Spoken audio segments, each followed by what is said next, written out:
قرآن مجید میں 5 جگہ اللہ کے حق کے بعد فوراً والدین کا آتا ہے۔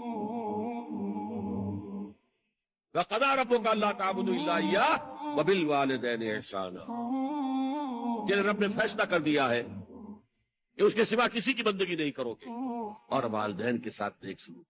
اللہ کے حکم کے بعد اللہ کے حق کے بعد والدین کا۔ سورہ لقمان میں انشکر لی ولوالدیک، شکر ادا کرو میرا بھی اور اپنے والدین کا۔ اور سورہ بنی اسرائیل میں تو کیا تفصیل آئی ہے۔ اما یبلغن عندک الکبر احدہما او کلاہما فلا تقل لہما اف ولا تنہرہما وقل لہما قولا کریما واخفض لہما جناح الذل من الرحمۃ وقل رب ارحمہما کما ربیانی صغیرا۔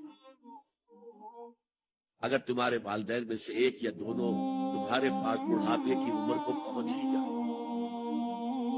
انہیں کبھی اف تک نہ کہنا، دل نہ توڑنا، چھاتی چوڑی کر کے بات نہ کرنا، کندھے جھکا کر بات کرنا، ادب سے گفتگو۔